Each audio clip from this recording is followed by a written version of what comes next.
I kicked my fiancé's crazy ex-wife out of our wedding after she tried to ruin it by exposing my past. A week ago, I, 27, married Brett, 33. Unfortunately, instead of enjoying married life, we've suddenly been dealing with a wave of negativity, mainly from my husband's family, because we kicked his ex-wife out of our wedding after she tried to sabotage our day. For context, Brett was married to Jessie for 2 years. They had been together since high school, and then Jessie unexpectedly got pregnant at 18, even though she and Brett had always been careful. When Jessie told him the news, Brett immediately made it clear that he didn't want to become a father, so young, especially since they had just started college, but he emphasized that he would support any decision she made. Jessie's parents also asked her not to have the baby at such a young age, but she insisted on keeping it. Brett and his family respected her choice, and eventually she gave birth to a son, Thomas. Jessie had to drop out of college to care for the baby, as her parents weren't very willing to help. Brett and his family provided monthly child support payments as agreed and offered their full support. Brett would visit Thomas regularly when he came home from college and eventually formed a strong bond with him. Although he hadn't wanted to be a father initially, he was now happy that Thomas was in his life and gradually became more involved in raising him. Jessie was close to Brett's parents, so she and Thomas were often at their house. When Brett graduated and got a good job, his parents had a serious talk with him and said they wanted him to take responsibility and marry Jessie so they could be a proper family and raise Thomas together. After many discussions, Brett agreed, and he and Jessie got married. Later, Brett confessed to me that he had never been happy in that marriage. He was too young and felt pressured into it by his parents. He wanted his son to be happy and thought marrying Jessie was the right thing to do. Unfortunately, their relationship quickly became toxic. I should mention that Brett is a very attractive man and sometimes got attention from women, which Jessie couldn't handle. He never cheated or even flirted with anyone else, but Jessie became aggressive and jealous due to her own insecurities. If he came home even 10 minutes late, she would start screaming, accusing him of cheating and sleeping with his co-workers. Brett tried to calm her down, but Jessie would threaten to run away with Thomas or say that Thomas would never love a cheating father. Their arguments became daily occurrences, and Jessie even began messaging Brett's female co-workers on social media. She'd bring up their names in conversation, ask Brett if he found them attractive. Even if he said no, she would still get angry and scream, accusing him of lying and being unfaithful. She didn't like when he spent weekends at a friend's house playing video games. She insisted that he take Thomas with him. Brett agreed, not to please her, but because he genuinely enjoyed spending time with his son and friends. His friends adored Thomas. Brett tried everything he could to help Jessie deal with her jealousy and suspicions, but she didn't change. One time, Brett had to go on a business trip to meet an important client. At first, he was supposed to go alone, but at the last minute, his boss, Kaylee, decided to join him. When he told Jessie, she exploded, accusing him of cheating. Brett showed her the client's profile, explained how important the deal was, but Jessie didn't care. She demanded that he stay home or that only his boss go. Brett lost patience and said the trip was important for his career. He went, but the trip ended up being extended by a day. Jessie moved in with her sister Natalie, taking Thomas with her, and refused to see Brett. He went to see them and showed proof that he really had been at the meeting, but Jessie didn't believe him. That's when he decided to file for divorce. The court process was complicated. Jessie blamed him for everything and tried to drag it out. She fought for full custody of their son, but the judge saw that Brett was a responsible father and ruled for joint custody. When I came into Brett's life, he was lonely. I had started working at the company 1.5 years ago. We became friends and started spending time together. A few months later, he asked me out. I had always thought dating a coworker was a bad idea, but Brett proved it could work. Our relationship developed effortlessly. We became a couple, and he immediately told me about his past. It hurt to hear how much pain Jesse had caused him. We became better people for each other and were always together. Everything was going great, until his ex found out about me. Of course, I knew what to expect from Jessie thanks to Brad's stories, but nothing could have prepared me for the hatred she showed during our very first meeting at a family event. I had already met Brad's parents separately before, and they were the ones who invited me to the Thanksgiving dinner. Jessie was also invited since Brad's parents always tried to involve her in family gatherings. When Jessie showed up, she completely ignored my presence. Even though I was standing right next to Brad, she hugged him, touched his hair, and commented on how good his new haircut looked. Brad, clearly uncomfortable, gently pulled away from her and brought me closer, emphasizing that I was his girlfriend. I politely smiled at her, but Jessie gave me a cold glare and immediately walked away. The tension was palpable throughout the entire dinner. Jessie kept making snide remarks directed at me. Since we were sitting at the same table, she said things like, Brad always preferred blondes and that she never thought he'd end up with someone like me. Every word she said was carefully chosen to provoke me. And as the dinner went on, it only got worse. I tried to ignore her hostility and focus on talking with Brad's parents and enjoying the holiday. Brad, sensing my discomfort, subtly comforted me by holding me close and trying to show his support. From the very first interaction with Jessie, I understood why Brad divorced her. She was absolutely unbearable and full of hatred for no reason. Wish I could say this was a one-time thing, but Jessie kept behaving horribly. Once, I even caught her spreading nasty rumors about me among Brad's cousins and relatives. She told them I was the reason they divorced and that I took Brad away from the family. Brad and I confronted her together. I told her I didn't even work at the company when they got divorced, so her accusations were ridiculous.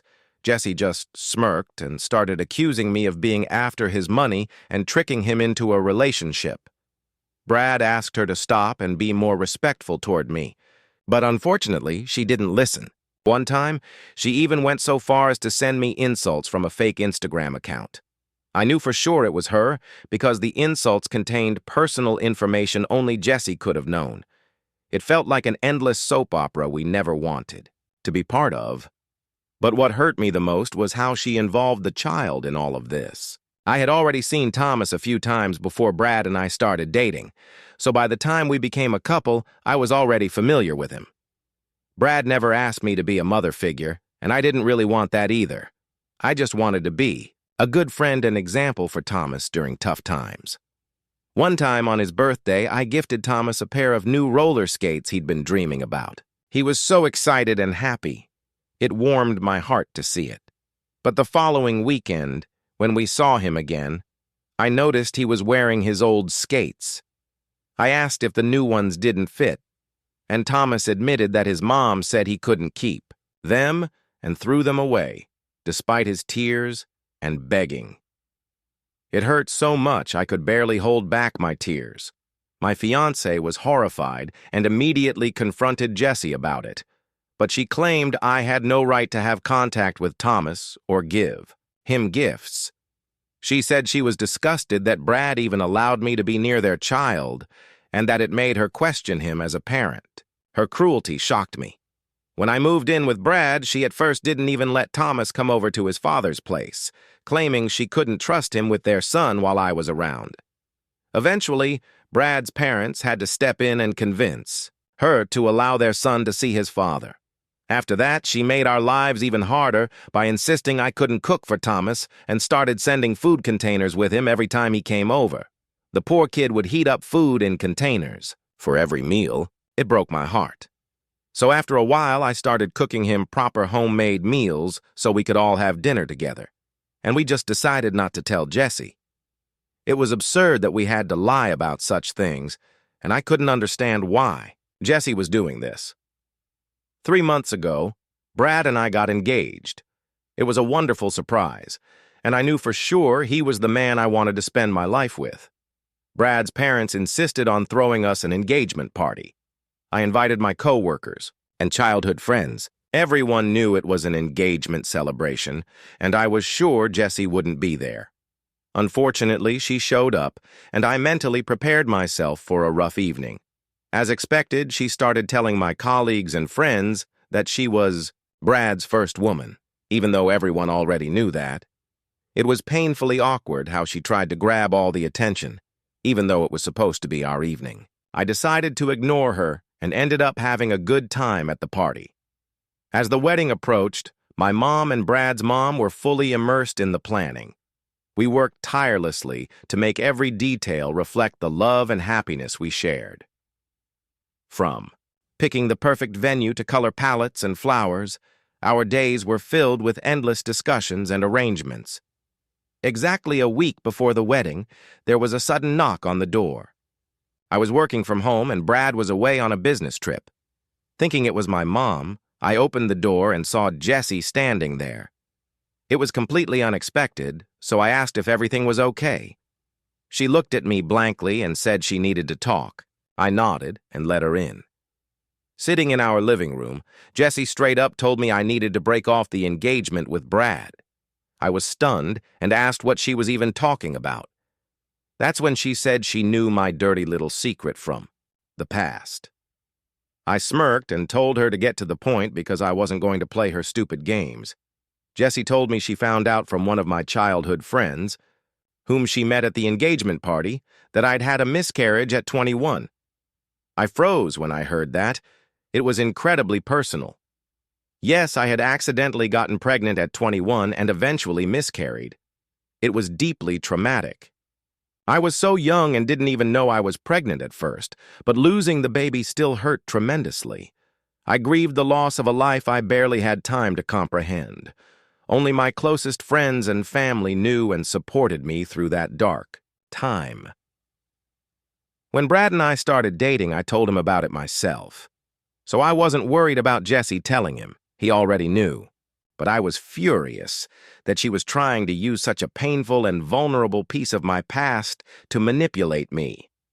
I firmly told her she had no right to discuss my past or threaten me, especially since everyone close to me already knew. Jessie clearly didn't expect this response and started yelling, calling me a horrible person for killing a baby, and swore she'd tell everyone what a monster I was. The argument escalated until Jessie stormed out, leaving me shaken.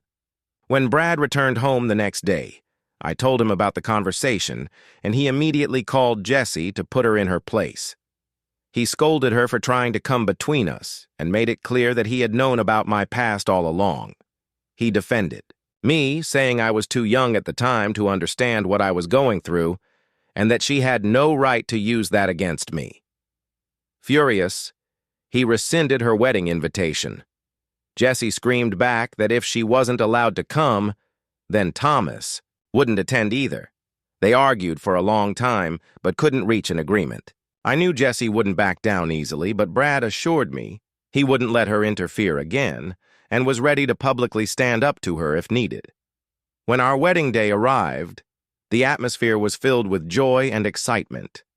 I couldn't wait to finally marry the love of my life. As I walked down the aisle with my father and the ceremony began, Jessie suddenly burst into the room with Thomas, wearing a long cream-colored dress. Everyone turned at the noise, and Jessie shouted, "Stop the wedding!" My face turned pale. I looked at Brad, who blushed with anger and embarrassment. Jessie loudly demanded I not marry Brad, or she'd reveal my secret right then and there. My eyes widened in horror, and guests looked around confused. Thomas helplessly looked at his father, clearly not wanting to be involved. She walked toward us, screaming how terrible I was and that I didn't deserve a man like Brad. Before I could respond, Brad stepped between us and ordered her to leave immediately, or he'd call the police. Jessie's eyes widened in shock. She clearly didn't expect such firmness from him. She started yelling at Brad, asking how he could even think about marrying someone like me. By then, I was in tears, and our happiest day was turning into a nightmare. Luckily, two of Brad's cousins, who were my bridesmaids, calmly but firmly stepped in. They escorted Jessie out, warning her that if she didn't leave, they would call the police and it would seriously affect her life. Jessie finally left, still yelling insults and accusations, and Brad insisted that Thomas stay for the wedding. The atmosphere remained tense, but Brad's parents and mine came over to hug us after seeing my tear-streaked face. Even Brad's. Parents, who had always tried to stay on good terms with Jessie, were shocked by her behavior. The priest asked if we wanted to continue, and Brad, hugging me, nodded. We decided to save what we could of what was supposed to be a joyful day. And, despite everything, we tried to enjoy ourselves. After the wedding, we went on our honeymoon and didn't check our phones. When we returned, we found numerous messages from Jessie's sister and some of Brad's relatives accusing us of being too harsh on his ex-wife. Jessie had also sent me several extremely unpleasant messages, which I didn't even finish reading.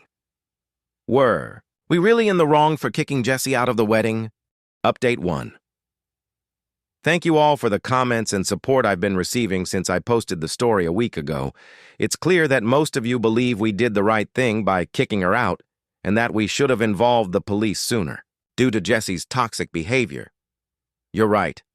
We really could have involved the police earlier, but we always hesitated because of Thomas.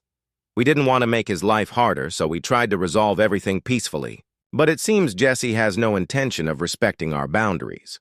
I also spoke to my childhood friends to figure out who told Jessie such private details about me. Turns out one friend was too drunk that night at the party and accidentally spilled the secret while Jessie was persistently asking about my past. That friend apologized, but unfortunately our relationship will never be the same. I understand she was drunk and made a mistake, but Jessie used it to try to ruin our wedding. What hurts most is that Jessie not only used my past against me but dragged Thomas into this mess. Brad understands this well too, and is now consulting with a lawyer to figure out how we can arrange co-parenting so Jessie can't keep making our lives difficult. Update 2. Hey everyone. I know it's been 2 weeks since the last update, but nothing major happened until yesterday. Yesterday, Brad's parents invited me, Brad, and Jessie for an official conversation about Thomas. They hadn't spoken to Jessie since the wedding incident and refused to take her calls, which surprised her. Once we were all together, Brad's parents made it clear they respected her as the mother of their grandson and as Brad's ex-wife. But they also said they would protect me at all costs, as I'm now their son's wife, and they love me like a daughter. They told Jessie they wouldn't tolerate her disrespect toward me anymore. They also warned her that if she continued this shameless behavior, they were prepared to face her in court. Jessie didn't expect that. Brad's parents had always been kind to her. I used the moment to tell Brad's parents about my miscarriage before Jessie could use it to manipulate them. To my surprise, they didn't judge me. They understood the pain I'd gone through. Brad's mom, Martha, turned to Jessie and asked, "Is this the secret you were going to reveal to everyone?" Jessie nodded and said she couldn't trust me with Thomas, because I was a bad person. Martha asked her to explain, and Jessie threw a tantrum, claiming I deliberately caused the miscarriage and could never be a good mother. She added that she was trying to protect Brad from a gold digger like me. Brad's parents' expressions changed from confusion to deep disappointment. Martha sharply told Jessie she had no right to say such things, especially since the miscarriage had been sudden and unpredictable. For the first time, Brad's parents realized the seriousness of the situation and regretted not stepping in earlier. Brad also stood up for me and told Jessie she had no idea what she was talking about and demanded that she stop interfering in our marriage. He used the moment to set clear boundaries, saying Jessie was no longer welcome in his parents' home until she apologized for her behavior. He made it clear that any further threats or harassment would have legal consequences. Jessie began protesting, saying he couldn't treat her like this because she's the mother of his child. But Brad remained firm, stating she was strictly forbidden from contacting me or coming to our home when he wasn't around. He also warned her that he had gathered evidence and consulted lawyers and was ready to take legal action if she continued her toxic and aggressive behavior. Seeing a united front and realizing the serious threat of a lawsuit, Jesse reluctantly agreed. Honestly, I'm just glad we finally stood up to her, despite how uncomfortable the meeting was. It felt good to have Brad's parents support me after I had been dealing with Jesse mostly on my own. I don't know if Jesse will ever change, but I'm relieved that I no longer have to deal with her. For now, that's enough. Update 3. It's been 6 months since my last update. Things are great between Brad and me, and my relationship with Thomas has improved significantly over the past few months. I know many of you expected Jessie to keep causing trouble, but surprisingly, after she was threatened with legal action, she stopped interfering in my life and only communicates with Brad regarding their child. She still isn't thrilled when I cook for Thomas or do his laundry, but overall, she stays out of the way. Thomas, feeling a bit of stability, has become much calmer and more positive about the co-parenting situation. We continue celebrating important moments in his life together, and he's surrounded by love and support from everyone who cares about him. Recently, we took a mountain trip with Thomas, and I taught him how to ski. He's incredibly smart and picked it up almost instantly. He's as much of an adventurer as I am, so next summer we plan to learn surfing together. I don't know how long this peaceful period will last, but I hope Jessie continues respecting our boundaries and lets Thomas grow up in an environment free from unnecessary conflict. That's all for now. Thanks for sticking with this story until the end. Be sure to check out our previous videos over here, and don't forget to subscribe to our channel if you haven't already. Good luck to you all.